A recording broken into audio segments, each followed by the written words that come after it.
Aussi, on voit les plus grands champions, c'est tout le temps des gens qui ont quand même beaucoup de classe, beaucoup de respect, qui sont très polis. Dans le contexte Sinner Alcaraz, je vois pas comment il va réussir. Ça devient de moins en moins réaliste. On pensait pas que Federer allait gagner un prochain Wimbledon, puis un prochain Australian Open. Il y a toujours ces joueurs-là en fin de carrière qu'on n'attend plus, puis soudainement, pouf!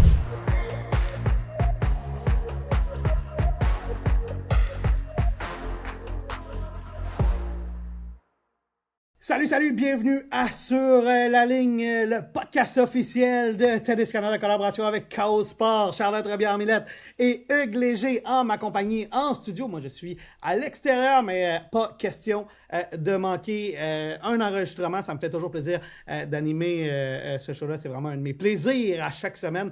Je commence par vous saluer dignement. Hugues, comment vas-tu? Comment te portes-tu en tant que directeur là, de Tennis Montréal également? Ça va bien, Alex. La piscine est ouverte chez moi, donc déjà, c'est signe que les choses vont dans le bon sens.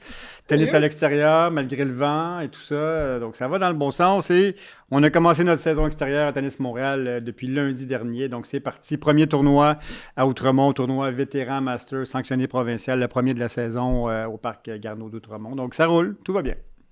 Moi, je peux te dire qu'en tout cas, il n'y a pas de piscine ouverte à Chicoutimi, où je suis d'ailleurs, où Charlotte a rossé Jessica Pegula. Il neige là-bas, que tu me disais, non? Hey, non, mais pour vrai, c'était froid ce matin. Quand on est sorti de l'avion, là, parce qu'on a flyé de Moncton à Chicoutimi, puis moi, je suis pas frileux, là, pas pantoute. Là. Puis, il y avait un petit frisson là, de froid. Charlotte, comment vas-tu? Comment te portes-tu? Ça va bien, il commence à faire beau, comme vous le dites, mais en même temps, c'est les allergies saisonnières, le pollen. Donc moi, je trouve ça vraiment dur ces temps-ci. J'essaie de toutes les manières de m'en sortir. Là, ça commence à aller mieux, mais on joue dehors. Je vois les terrains qui sont ouverts, donc ça, c'est super. Mes parents ont ouvert la piscine officiellement. Puis, c'est la fièvre des séries. Ça se passe bien pour le Canadien. J'ai regardé le match hier encore une fois. J'en manque pas un. Donc, rien de négatif à dire, à part que je me gratte les yeux à chaque 2 secondes. Mais j'espère que je vais pas pendant les games d'hockey parce que ça devient compliqué de regarder une game d'hockey pendant que tu te grattes les yeux. On est très sympathique à comment tu te sens, Charlotte, et on espère que ces allergies-là vont passer rapidement. On ne s'étirera pas trop sur ce qui se passe avec le Canadien, parce que de un, c'est pas notre mandat, et de deux, je sais pas si on a quelque chose à dire, là, à moins que vous vouliez donner votre opinion sur la série, là, Hugues et Charlotte. Est-ce que vous avez besoin de le faire? Go, Habs, go! Go, Habs, go! Puis on vit un truc de fou, donc profitons-en tout le monde.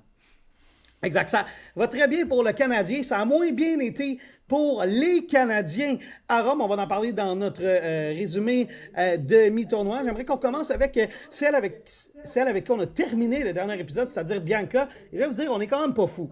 Parce qu'on se disait que Sofia Kenin, c'était pas un mauvais match-up pour Bianca Andreescu. Et Charlotte, ça a été quand même une belle victoire là, pour Bianca dans ce premier tour. Quand même du positif là, à Rome pour Bianca. Oui, une belle victoire au premier tour en 2 manches pour Bianca contre justement Kenin.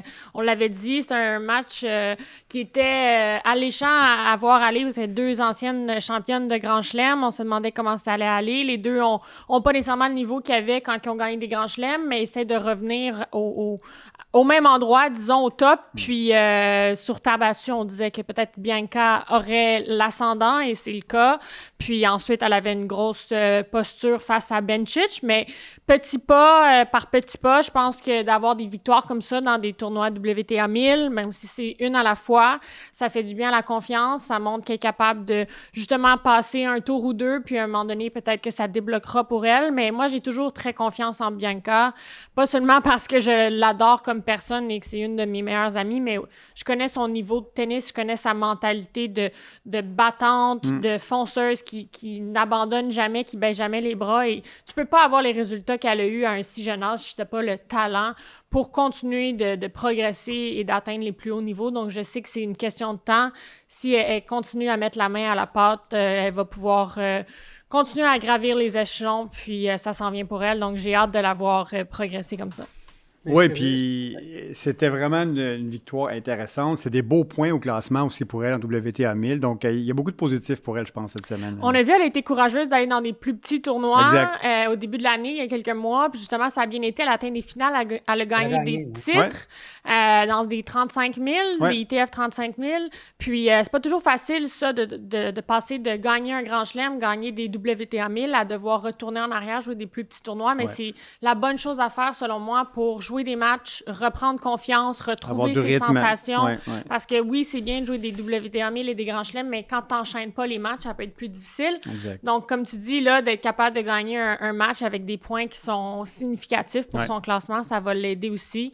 Puis, tranquillement, remonter le classement. Moi, je suis impressionné, Alex, par sa volonté, justement. Bon, c'est quand même une joueuse qui est sur le circuit depuis un bon bout de temps. Sa grande année 2019, ça fait 7 ans déjà quand on y pense. C'est quand même fou. Et elle a le courage de repasser par des tournois ETF pour remonter, se remettre en forme. Bravo, Bianca Andreescu. Et moi, j'avais une question pour toi, Charlotte. Parce que là, tu étais comme, c'est positif, tout ça, ici, à la main à la porte, elle va revenir. Est-ce que c'est l'analyste de tennis qui parle ou c'est l'ami? Ben, j'essaie toujours de mettre l'ami de côté parce que je suis ici en tant qu'analyste. Je suis ici pour faire la part des choses et ne pas être biaisée, être réaliste dans mon jugement. Mais justement, le fait que je la connais en tant qu'amie et personne, ça me permet de voir ses qualités, la personne qu'elle est réellement dans la vraie vie, dans la vie de tous les jours. Et c'est quelqu'un qui a une éthique de travail infernale, qui a toujours... était hyper compétitive, qui veut réussir, qui est ambitieuse, qui est passionnée aussi parce qu'elle aurait pu décider de ne pas revenir et de faire d'autres choses. Et elle a déjà brisé des records, étant la première femme canadienne à gagner un grand chelem en simple. Je veux dire, elle a déjà prouvé qu'elle était une des meilleures au monde, 3e ou 4e au monde, son meilleur classement. Donc, tout ça pour dire que je la connais, je sais en quoi elle est capable. Et oui, il y a toujours un côté de moi qui veut parler positivement et manifester des choses, des bons résultats pour elle, mais je pense vraiment que l'analyste en moi, si je connaissais pas Bianca, je croirais quand même qu'elle est capable d'atteindre les plus hauts sommets. Vraiment une bonne réponse, Charlotte. Et puis, moi, j'ajouterais aussi que pour l'essentiel... tu sais, moi, Bianca, tout comme toi, là, j'ai fait des entrevues, elle avait 14-15 ans ou à peu près là, dans ces eaux-là. Vous avez grandi en même temps, évolué en même temps, puis elle était toujours bien facile à travailler, Bianca, puis super gentille. Là, de ses rangs juniors à ses débuts professionnels, là, pour l'essentiel, elle a toujours été super facile à travailler. Puis, tu sais, je pense que au moment où on se parle, il faut la considérer comme la plus grande joueuse de l'histoire du tennis canadien. Du côté féminin. Après ça, est-ce que Victoria va venir mêler les cartes si elle gagne un grand chelem? On s'en reparlera d'ici là, mais il faudra d'abord et avant tout qu'elle le gagne parce qu'elle a gagné, Bianca, parmi les plus grands titres, les plus importants au monde. J'ai inclus là-dedans l'Omnium Banque Nationale et puis le US Open, juste le US Open. Mais je trouve ça aussi intéressant que tu amènes le côté de sa gentillesse, de son aimabilité, parce que souvent, les gens vont juste regarder l'athlète, le talent physique, athlétique, les habiletés sur le terrain, mais aussi le fait qu'elle ait ce bon cœur-là, ça fait en sorte que tout le monde autour d'elle veut l'aider. Elle est comme un aimant avec qu'est-ce qu'elle envoie comme énergie. Donc ça, je pense que ça l'aide aussi. On voit les plus grands champions, c'est tout le temps des gens qui ont quand même beaucoup de classe, beaucoup de respect, qui sont très polis, qui sont très généreux. Et ça fait partie aussi de ses valeurs. Donc je pense que en ayant cette mentalité-là, tu finis par réussir et les gens veulent te supporter et veulent que ça fonctionne pour toi. Donc je pense que ça aussi, ça va l'aider. Tu sais, peut-être pour ajouter, Charlotte, à ce que tu dis, puis sans que je m'étire trop, parce que j'ai pas envie qu'on fasse un bilan de sa carrière ni de sa personne, pas tout de suite en tout cas, mais tu sais, l'entrevue qu'on a fait avec elle, c'est quoi? C'est il y a peut-être 1 an, là, ou à peu près, là, on était toi et moi, puis pour vrai, moi j'en fais des entrevues à tous les jours de ma vie, là, puis c'était vraiment, vraiment une entrevue le fun à faire. Les deux, on était sortis de là avec un grand sourire, puis à triper, puis même on a jasé les 3, là, je vous révèle behind the scene comme on veut, mais après l'entrevue, là, tu sais, une athlète de la stature de Bianca, tu sais, si vous pensez là, à, mettons, Cole Caulfield, là, Bianca Andreescu, là, est bien plus connue dans le monde que Cole Caulfield. C'est vrai. C'est même pas comparable. Là, fait que c'est pour vous donner une idée de grandeur. Là. Puis c'est une athlète qui est restée, qui a 1 million d'affaires à faire, puis elle était restée avec nous peut-être genre 15-20 minutes après l'entrevue. Bon, évidemment, tu étais là, pas sûr qu'elle aurait jasé avec moi 20 minutes. Mais qui sait, peut-être, honnêtement, la connaissance, si elle file un bon vibe, elle va peut-être bien le faire. Mais tu sais, c'est quand même impressionnant parce qu'elle a pris le temps de rester avec nous autres, puis elle a fait de bon cœur. Elle n'est pas obligée. Là. Elle ne gagne rien à venir nous jaser. Mais mon père m'a toujours dit, plus tu donnes, plus tu reçois dans la vie. Donc, je pense que ça va peut-être être quelque chose qui va lui être bénéfique aussi. Elle donne beaucoup, à un moment donné, elle va recevoir beaucoup aussi. En tout cas, nous, on lui souhaite. On est prêts à la recevoir encore. Je lui fais le message, c'est une bonne idée. OK, je veux pas trop qu'on parle de Bianca parce que je veux pas en parler, mais parce qu'elle a perdu au deuxième tour. Ensuite, face à Bencic, mais elle a quand même fait un 6-4. C'est quand même pas mauvais. Là. Bon, évidemment, ça n'a pas été c'est un 6-4 ou un 6-1 pour Bianca Andreescu, mais un 6-4 contre une fille qui est encore une des bonnes joueuses sur le circuit, je pense que ça se prend. Pour Leylah Fernandez, c'est une défaite au deuxième tour contre Massarova. Quoi penser de ce match-là, Hugues? Elle devait être un peu déçue parce qu'elle avait eu quand même des résultats significatifs depuis un mois. On en avait parlé beaucoup. C'est une sortie quand même assez rapide pour Leylah qui, encore une fois, avait le momentum. Hein. On a vu des très belles choses, notamment à Madrid. Donc, voilà, c'est une fin rapide. Elle a le temps de se reposer pour Roland Garros. Je ne sais pas si ça fera un tournoi entre les deux. Là. Il reste un petit peu de temps. Donc, encore une fois, il va y avoir une déception. Recherche de constance pour Leylah. Moi, j'aime bien comment son jeu est adapté à la terre battue. C'est une surface qui lui va très bien. Mais elle a trouvé meilleure qu'elle cette journée-là. Ouais. Charlotte? Un match serré quand même en 3-7, 3 fois 6-4. C'est sûr, comme tu dis, elle doit être déçue. C'est un match qui était à sa portée sur papier. Une fille qui sort des qualifications, elle est supposée battre, entre guillemets. Mais tu sais, ça se joue sur le terrain. Puis Massarova, moi, je la connais des juniors. C'est une grande joueuse qui est très athlétique, qui est très, très bonne, très talentueuse. Puis encore une fois, elle s'accroche. Puis c'est sûr qu'elle avait probablement rien à perdre. Donc, il y a toujours cet aspect-là aussi. Les filles vont toujours un peu mieux jouer quand ils n'ont rien à perdre, puis ils veulent aller aussi chercher des victoires importantes dans des gros tournois comme ça. Je pensais probablement que Leylah allait passer au travers, mais en même temps, on ne sait pas. Peut-être qu'elle va revenir avec plus d'énergie pour Roland-Garros, puis il y a des petites choses à préparer avant là, mais je ne suis pas trop inquiète parce qu'on avait vu vraiment des belles choses de sa part dans les dernières semaines. C'est pour ça que j'étais un petit peu surprise moi aussi. qu'elle perde face à Massarova. Oublions pas qu'elle est quand même 25e au monde, elle était 25e favorite à Rome. Elle a commencé comme d'habitude très fort. Elle est là, elle impose son rythme, on le sait, très tôt dans le match. Elle gagne le premier set 6-4 et finalement, ça s'est retourné. Mais moi, j'aime quand même où elle est là. En début d'année, on se questionnait un petit peu plus, mais on voit que les ajustements ont été faits. Et elle apprend très vite. Elle a un tennis IQ élevé, je trouve, Leylah Fernandez. Fait qu'une défaite comme ça, pour moi, ça va être un apprentissage. Puis je m'attends à un bon Roland Garros. En même temps, Massarova, elle est présentement 160e au monde. Elle va grimper un peu au classement. Oui. Mais, elle joue Pegula au prochain tour. Elle a perdu contre Pegula. C'est 0-0. 6-0. Ça relativise moins bien la défaite de Leylah, mais Pegula, quand elle joue bien, elle joue vraiment bien. Ouais, on dit quand elle est dans la zone, là, comme ça qu'on le dit dans notre jargon de tennis, là, c'est difficile à jouer. Puis je pense qu'en ce moment, justement, elle a eu 3 bagels de suite, 3-6-0 de suite. Donc, malgré que c'est pas nécessairement sa surface favorite pour moi, là, Pegula, mais elle semble avoir des bonnes sensations. Puis, on le sait, c'est une des meilleures joueuses du monde en ce moment, de toute façon. Vous avez bien transitionné vers le prochain sujet qui était effectivement le 3-6-0 de suite de Pegula. Vous avez bien fait ça. Parce que, Massarova, c'était le prétexte parfait pour aller parler de Pegula, parce que justement, elle s'est fait rosser 6-0 par Jessica Pegula, qui avait battu Somnaise aussi 6-4, 6-0. Alors, 3-6-0 de suite. C'était la première femme à le faire dans l'Air Open à Rome.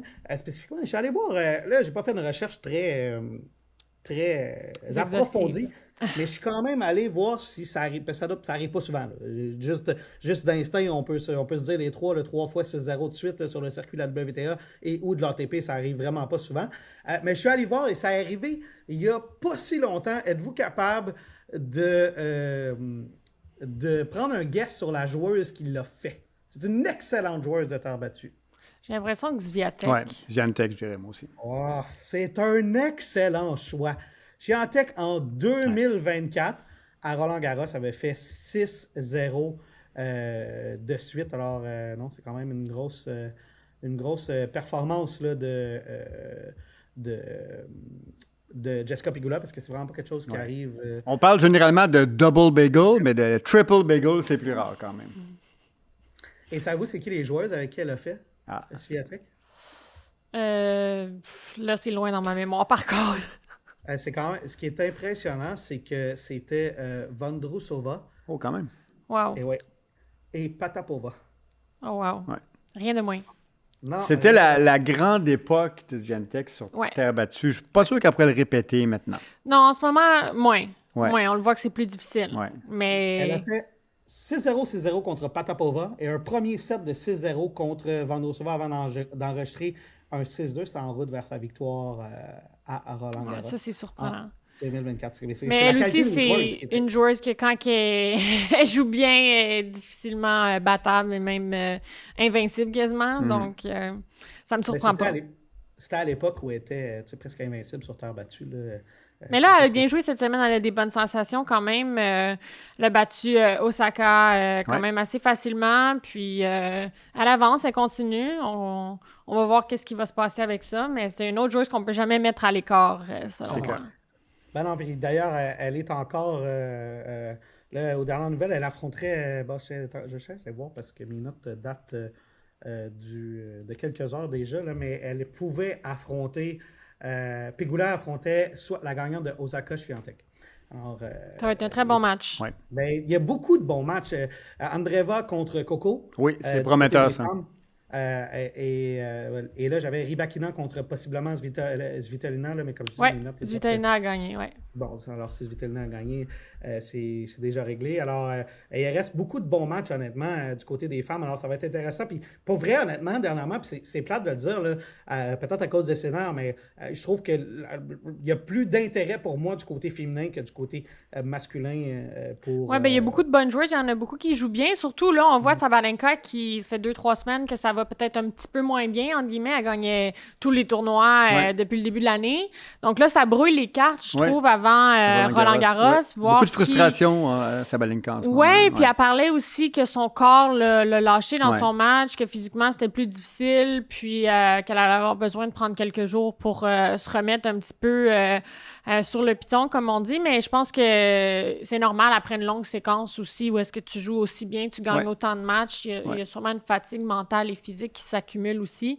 Mais avant, c'était comme écrit dans le ciel pour moi que c'est Sabalenka qui gagnait. Et là, ben c'est plus ou moins ça. Donc, je trouve ça intéressant du côté féminin aussi. Clairement. Avant qu'on passe du côté des hommes, j'ai fait aussi une petite recherche sur le plus de double bagel par des joueurs du côté féminin. D'ailleurs, c'est quoi le nom de la newsletter, Hugues? Le magazine de tennis Montréal s'appelle Double Bagel. Évidemment, les bagels, une icône de Montréal, et Double Bagel, c'est le score de 6-0, 6-0. Donc oui, tous les premiers samedis du mois, vous le recevez dans votre inbox si vous êtes abonné au magazine de tennis Montréal. La plug, elle est faite. Merci, Alex. Est-ce que tu veux une petite anecdote de tennis 6-0, 6-0 de Charlotte Robian-Millet? Mais je pense que, honnêtement, je peux pas dire non à ça. Non, c'est ça, c'est parce que là, je viens d'y penser. Ben, en fait, quand j'ai joué mon premier championnat québécois, j'ai les 10 ans et moins. Je savais pas trop où je me situais dans mon niveau au Québec. Je commençais à jouer au tennis, j'avais 8-9 ans. Puis mon père, on était à Québec pour le championnat québécois. Il me dit « Fais de ton mieux, vas-y, on va voir comment ça va aller. Et j'ai gagné tous mes matchs, même en finale, 6-0, 6-0. Et en double... En double, j'ai gagné 6-0, 6-0, sauf en finale où est-ce que j'ai gagné 6-0, 6-1. Wow. Et là, j'étais fâchée. J'étais très fâchée. Parce que je me suis dit, j'aurais aimé ça dire que j'ai gagné simple et double mon premier championnat québécois, 6-0 tous mes matchs. Mais voilà, on voit que depuis que je suis jeune, je suis très perfectionniste et je ne laisse rien aller. Donc voilà, une anecdote de Charlotte quand elle était très, très jeune. Il y a 3 joueuses qui ont pris leur retraite durant ce tournoi-là suite à leur match contre... Ils ont dit, non, je fais du soccer, maman, j'aime pas ça, le tennis. C'est plate, le tennis. C'est plate. C'est plate quand Charlotte est là. Je vous rappelle qu'il y a toujours 2 façons de suivre les contenus de KO Sport, soit en s'abonnant au ko-sport.tv. Vous avez droit à différentes primeurs, des offres spéciales, des rencontres avec les animateurs de la station. Sinon, vous pouvez toujours nous suivre sur YouTube. Alors, abonnez-vous à notre chaîne. À bientôt! Hey, parlant de Double Bagel, juste avant qu'on passe du côté des hommes, une petite question quiz pour vous. Le top 5 des femmes avec le plus de Double Bagel. Je vais vous donner un indice, là, la plupart, ils datent d'un bon petit bout. Ah oui. Mais tu devais avoir une coupe de joueuses préférées là-dedans, Hugues, à l'époque. Il y a longtemps, Top 5. celle qui faisait beaucoup de 6-0, peut-être Navratilova. Navratilova, 3e avec 72. Ouais. Est-ce que tu Il y en veux a me 2 donner en avant, une qui date Dis-moi vraiment- une décennie peut-être, Alex, pour m'aider. Là. Quelle décennie? Ben, il y a d'à peu près dans toutes les décennies. Là. Ah oui, il y en ben a qui Serena.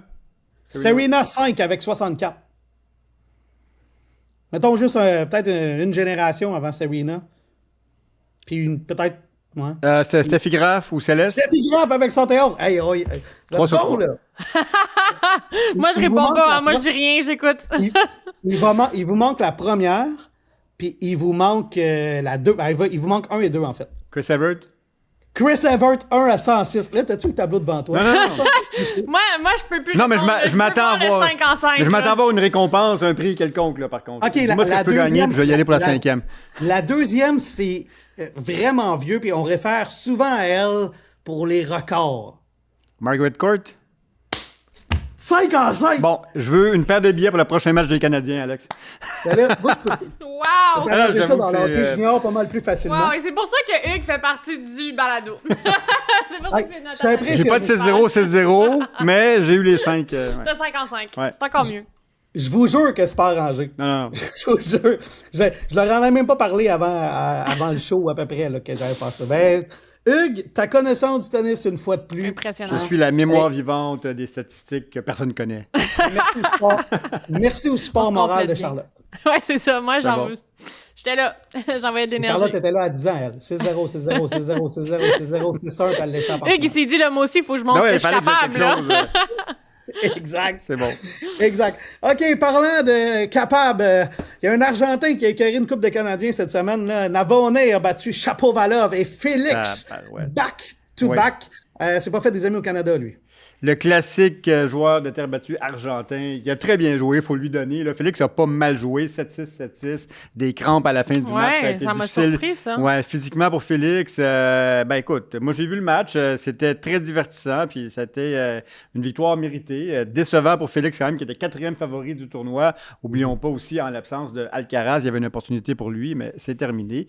Et Navonnet, malheureusement, a perdu au tour suivant, donc ça s'est pas poursuivi pour lui, mais voilà. Un autre Canadien qui se prépare pour Roland-Garros. Il a battu Chapeau aussi. Eh oui. Que Chapeau aussi avait visiblement pas de truc pour Félix qui puisse Non, c'est ça. scouter, mais... Mais moi, j'étais déçu parce que j'aurais aimé ça voir un match Denis contre Félix C'est ce qu'on au souhaitait. deuxième tour. Ouais. Toujours agréable de les voir jouer, les deux qui ont grandi ensemble puis qui ont un niveau similaire. Oui, là, Félix est beaucoup mieux classé, mais ça aurait été intéressant de voir un match 100% canadien. Malheureusement, Navon a pris le dessus sur nos deux joueurs. Briseux de Charlotte, party. est-ce que chez les juniors, il n'y avait pas une espèce de Coupe Davis mixte que vous aviez gagnée? À Madrid. Ouais. Ah, c'est ça, hein? Ouais. Brag encore, Charlotte. C'est bon. Non, mais pas moi, pas les filles, les gars. Ah, les mais toi, gars. non, Coupe Davis. mais il n'y avait pas comme une espèce de compétition mixte. Oui, mais les gars, puis les filles, c'était 2 tableaux différents. Ok. Donc, les gars, c'était Félix, Denis, Benjamin Sigouin qui ont gagné. Puis je pense que c'était la première fois qu'on gagnait chez les juniors cette Coupe Davis Ouais. junior-là. C'était à Madrid où est-ce qu'ils font le tournoi combiné 1000, à Mutua Madrid. Donc, c'est un site incroyable. Puis nous, du côté des filles, c'était moi, mais je vais nommer les autres avant, Bianca, Catherine, Sebov et moi. Puis on avait fini 3e, je crois. On avait perdu contre les Américaines ou les Tchèques, quelque chose comme ça. Donc, Pegula, étais-tu dans cette équipe-là? hein? Pegula, étais-tu dans cette équipe-là? Non, elle est plus vieille. Mais il y avait quand même Rybakina. Dans les autres joueuses là, des autres équipes. Il y avait Rybakina, il y avait Vondrousova, il y avait quand même beaucoup d'autres joueuses qui sont sur le circuit en ce moment. Je pense que c'était une des premières coupes par pays importantes pour le Canada en plus. Là. Ouais, c'était avant la Coupe Davis, évidemment, puis avant la Billie Jean King Cup. Exact. Donc, c'était une grosse victoire. Dans mon souvenir, c'était mix, mais c'était pas mix ensemble. C'était 2 tableaux différents. Exactement. Désolé de t'avoir amené des j'ai pris un peu de leur victoire, puis j'étais contente, moi aussi, de faire partie de cette grosse équipe canadienne-là. Vous avez pris 3 coques diète après, puis vous avez fêté ça avec... C'est ça. On était contents pour eux. Mais on était tous très proches dans les juniors, puis c'était comme la première compétition d'équipe, un peu comme ils font Fed Cup dans le temps, Davis Cup dans le temps. Donc, c'était le fun pour nous de vivre ça, tout le monde ensemble, comme on le vit ensuite chez les pros. Donc, c'était vraiment intéressant d'être là-bas aussi, dans ce site-là extraordinaire. J'en doute pas. Je vous ramène à Rome, cela dit. On avait commencé à parler des hommes, défaites de 2 Canadiens. Il reste encore quelques Italiens dans le tableau aux dernières nouvelles. Il y a Rafa qui est encore là. J'adore, évidemment, là, pas Nadal. Et il y a Djokovic qui était de ce tableau-là. Djokovic, il a presque pas joué là, depuis le début de la saison. Visiblement, il n'est pas à 100%. À quoi s'attendre de lui, Hugues, d'ici les prochains mois? Est-ce que ça commence à sentir la fin pour Novak Djokovic? On en a parlé à quelques reprises, Alex. Il cherche les records les plus importants qu'il n'a pas encore. Il les a tous, ou presque. Non, attention, le 25e Grand Chelem, il ne l'a pas encore. Et le plus de titres en simple, qui est toujours détenu par Jimmy Connors. Et Federer est devant lui aussi. Donc ça, c'est des records qu'il veut aller chercher. Puis même là, je suis pas sûr qu'il va réussir à le faire. Il y a un écart quand même important pour réussir à aller chercher là, le plus grand nombre de titres en simple, qui est de 111, si je ne me trompe pas, pour Connors, puis 109 pour Federer. Je pense que Djoko est à 102. Là. Vous pouvez me corriger si je ne suis pas exactement, mais c'est à peu près ça l'écart. Fait qu'il en faut à peu près une dizaine encore en simple. Ça ne sera pas évident. Tout tournoi confondu, ça pourrait être des 250, ça pourrait être des 500, c'est pas juste des Masters 1000. Donc ça, il le veut. Je suis convaincu qu'il continue à jouer pour ça. Je pense pas qu'il va l'atteindre. Et le 25e Grand Chelem, dans le contexte Sinner-Alcaraz, je vois pas comment il va réussir à jouer sur 2 semaines, à gagner 7 matchs et à battre coup sur coup, potentiellement, Alcaraz et Sinner. Ça devient de moins en moins réaliste, je crois. En même temps, puis tu étais proche, j'ai vérifié là, tes stats, 109, 103 et 101. C'est ça. Tu étais très proche. Encore une fois, bravo. En même temps, je vais dire ceci. On pensait pas que Federer allait gagner un prochain Wimbledon puis un prochain Australian Open. Sûr. On pensait pas que Nadal, après avoir manqué 2 ans d'activité ou à peu près, allait gagner l'Australian Open puis gagner un Roland-Garros. Fait que, tu sais, il y a toujours ces joueurs-là en fin de carrière qu'on n'attend plus puis soudainement, pouf, tu te ramasses en finale, tu as une chance. Moi, je suis pas prête à dire, je comprends que ça va être difficile, mais il en reste peut-être un dans le corps. Mais je peux pas dire non à ça, Alex. Je suis d'accord. Mais en même temps, quand Federer puis Nadal étaient en fin de carrière et gagnaient leur Grand Chelem, ils étaient tous dans la même pochette d'âge. Ils étaient tous dans le même groupe. Tandis que là, moi, ma question, c'est Djokovic, 38 ans, contre des jeunes de 24, 22, c'est une autre 23. Gang, Est-ce que eux, leur éclosion est trop rapide pour ce que Djokovic est capable de donner en ce moment? Puis, est-ce qu'on le voit, il a quand même fait finale en Australie, donc on ne pèse pas sur le bouton panique trop rapidement. Il y a quelques mois seulement. Mais je trouve que depuis janvier, justement, eux ont monté de plusieurs niveaux et lui est comme resté là. Bon, c'est seulement son 3e tournoi là, de l'année à Rome, donc c'est difficile de savoir vraiment son niveau. Mais on voit que, il ne gagne pas nécessairement, il ne va pas nécessairement loin dans les tournois. Donc, pour moi, je sens qu'il y a une nouvelle génération qui prend le dessus pendant que lui régresse peut-être un petit peu. Ça va être une question de surface aussi, je pense. Je crois que la terre battue, c'est pas l'idéal pour lui, une surface qui est éreintante physiquement. Les matchs sont souvent plus longs, c'est un jeu qui est plus lent. Ça lui a bien servi. N'oublions pas qu'il a gagné sa médaille olympique à Roland-Garros. Donc, il peut gagner contre Alcaraz à Roland-Garros.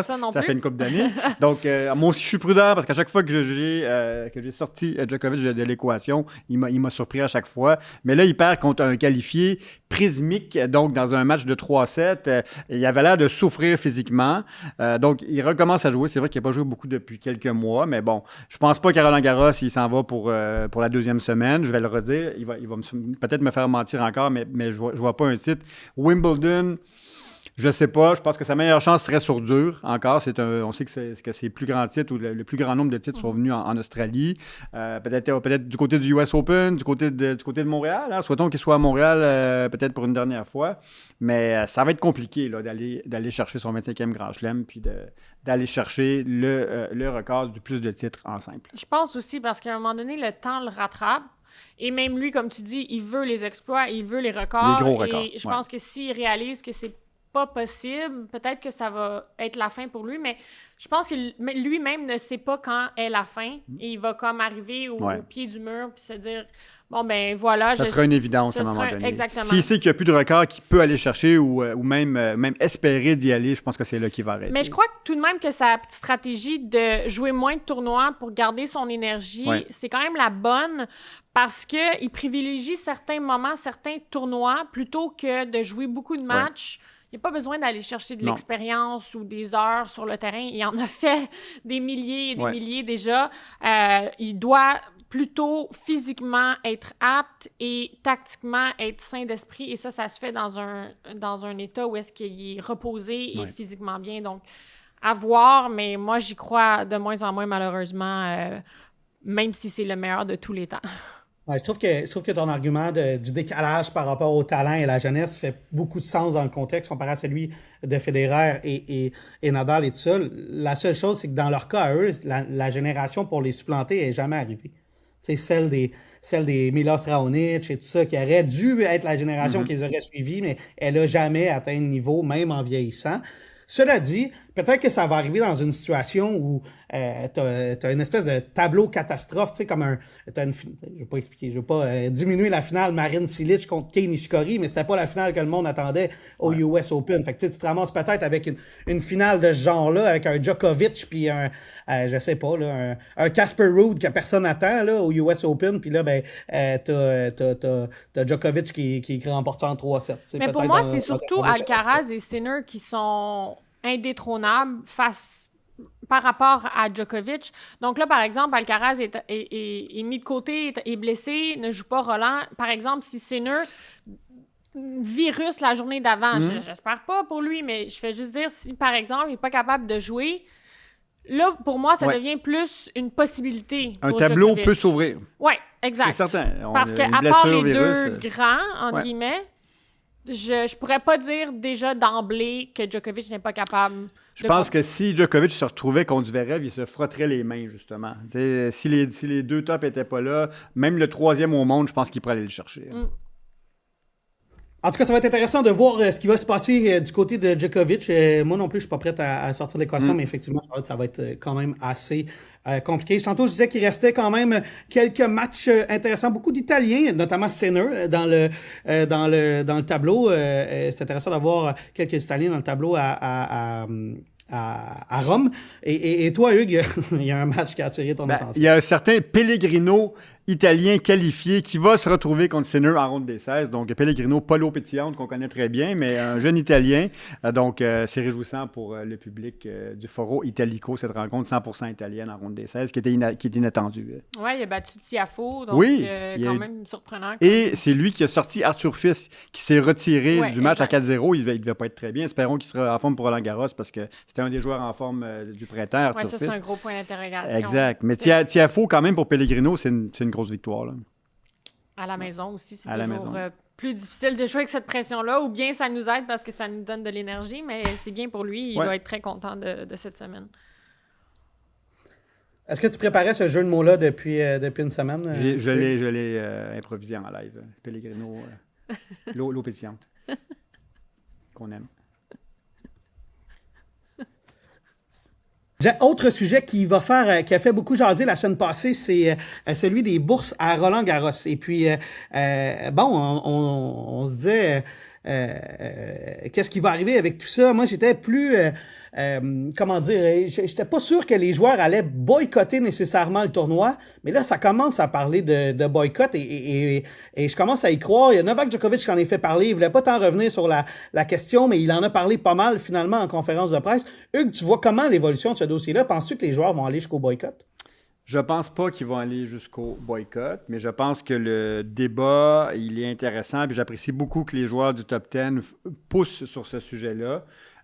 Beaucoup au niveau des médias. Ça a eu beaucoup de résonance depuis une semaine. Je ne pensais pas que ça était pour durer après cette conversation-là qu'on a eue il y a une semaine. Mais effectivement, la répartition pose question. Le seul problème pour moi, puis je l'ai mentionné déjà, c'est que oui, qu'on soit à 14, 15 16 au niveau de la répartition pour les tournois du Grand Chelem, c'est une chose, mais de comparer aux répartitions de la NBA ou de d'autres grandes ligues qui sont près de 50 %, c'est pas évident. Un sport individuel, c'est ton propre Inc. Tu n'as pas la visibilité si tu ne te rends pas au moins en quart de finale, puis même là, je suis généreux, quart de finale, donc les 8 derniers du tournoi, tandis qu'une équipe de hockey ou de basketball, semaine après semaine, a joué de la machine médiatique et de la visibilité là, qui est ce qui est payant pour les annonceurs et pour les organisateurs de ligues et de tournois. Donc, mais si ça peut monter un peu, tant mieux pour aider les joueurs qui sont 200, 150 au 100e mondial. C'est pas normal, on le répète, qu'un joueur qui est 150e au monde puisse pas gagner sa vie en jouant au tennis. Hein. Mais c'est ça que je trouve bien, c'est que les meilleurs joueurs, disons les Sinner, les Sabalenka, pourraient s'en laver les mains et de se dire, ben moi, c'est pas mon problème parce que moi, je fais déjà beaucoup d'argent, 100% je suis bien, puis peu importe si je gagne ou je perds, j'ai des commanditaires, etc. Mais il parle au nom de justement ceux qui sont à l'extérieur du top 100. Exact. Et il l'a dit lui-même, Sinner, il a dit c'est plus par rapport au respect. Si on donne beaucoup, mais on reçoit pas assez, puis c'est pas pour les joueurs du top, mais c'est pour tous les players, tous les joueurs du circuit. Même chose pour Sabalenka et Goff qui ont parlé aussi publiquement, ça a vraiment brassé les choses quand Sabalenka a dit oui, à un moment donné, on boycotte, on serait rendu là si vraiment il n'y a pas de mouvement par rapport à ce dossier-là. Puis Goff a appuyé ça. Rybakina a dit si tout le monde le fait, ben moi aussi, c'est sûr que c'est ça que je vais faire. C'est vraiment typique d'elle-même. Puis, ben, comme vous disiez, Djokovic qui appuie beaucoup le leadership de Sabalenka dans tout ça, puis qui parlait des politiques du tennis et qu'il faut revoir un peu comment... en fait, ce qu'ils demandent, les joueurs, c'est que la part des revenus des tournois serait supérieure. En ce moment, elle est descendue... en 2024, à Roland-Garros, c'était de 15,5 %. On en a parlé la semaine passée. Là, elle serait à 14,9 projetée en 2026. Puis, eux, ils aimeraient se rendre, les joueuses, à 22 %. Ils réclament ce chiffre parce qu'en fait, ils aimeraient s'aligner avec les Masters 1000 combinés ATP WTA. Donc, ils se disent, ces tournois-là, c'est 22 %. Pourquoi pas? Est-ce que les grands chelems pourraient pas être 22 % non plus? Puis, Sinner, il dit, on ne demande pas 50 % on n'oserait même pas demander 50 % mais 22 c'est correct. Puis je trouve ça fair parce que les revenus, les profits sont en hausse dans tous les grands chelems. Quand ils font les bilans, ils sont heureux de le dire, que ce soit au US Open, que ce soit en Australie, à Wimbledon, à Roland-Garros. Il y a eu des gros contrats qui sont arrivés récemment. Donc, je pense que ça se justifie très bien que les grands chelems, ça s'ajuste au WTA, ATP 1000. Oui, puis que Goff disait, c'est pas normal qu'une joueuse, la 200e meilleure joueuse au monde, donc peut-être 200e le meilleur de ton sport, puis que tu vis de paycheck to paycheck, comme elle a dit, pour la citer. Et moi, je suis tout à fait d'accord avec ça. Être 200 au monde, tu joues du tennis incroyable, tu as dédié ta vie à ça, tu es dévoué jour et nuit à ton sport, puis tu n'es même pas capable d'en faire... tu pourrais aller travailler... une job 8 à 5 dans un bureau, puis tu ferais plus d'argent. Je trouve ça démesuré, puis il y a quelque chose à faire de ce côté-là, certainement. Il n'y a pas un métier que c'est ça dans le monde. Il n'y a pas un métier que tu es le 200e meilleur dans ta job puis que tu fais pas possiblement beaucoup d'argent. Peut-être à part dans les sports, entre guillemets, considérés amateurs. Là, donc, la comparaison, c'est peut-être le meilleur de canoë-kayak qui ne fait pas des millions. Là, c'est peut-être un peu ça la comparaison, mais il reste que c'est un enjeu qui est quand même important parce que tu veux quand même continuer à pousser le sport, développer le sport, puis je pense que c'est ça qui est intéressant qui intéresse les tops mondiales, c'est-à-dire d'encourager aussi ceux qui veulent vivre leur rêve aussi. Puis je pense pas que c'est exagéré qu'il y a au moins 500-600 personnes qui vivent du tennis dans le monde.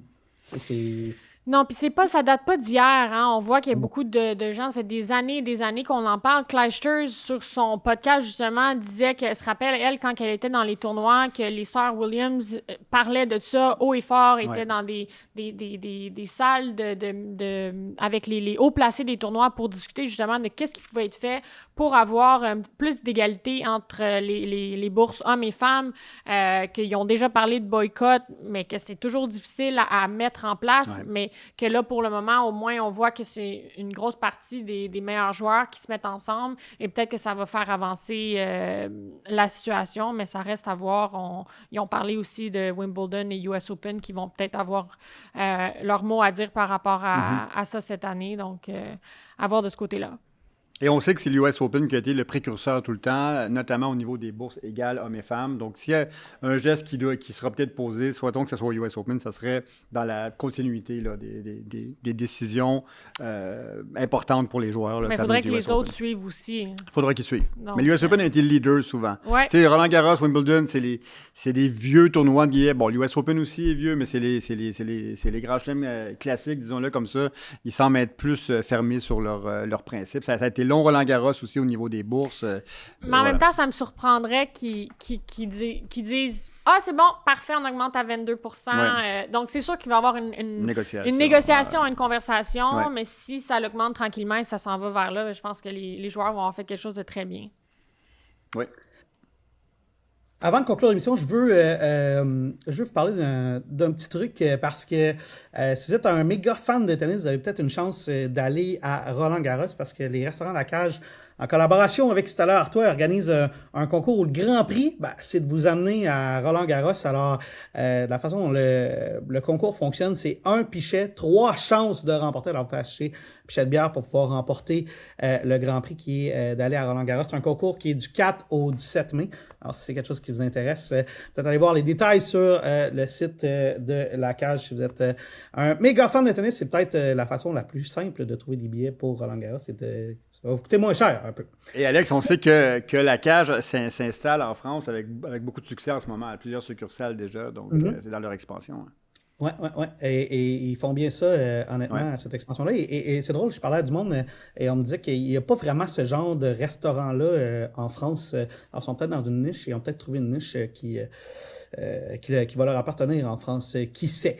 Ça conclut l'épisode d'aujourd'hui, un épisode un peu plus court, mais vous avez magnifiquement bien fait ça une fois de plus. Et comme c'est la tradition, je vais aller du côté de Charlotte. Charlotte, je te donne le mot de la fin. Bon tennis, Alex. Bon tennis, Hugues. Bon tennis, tout le monde.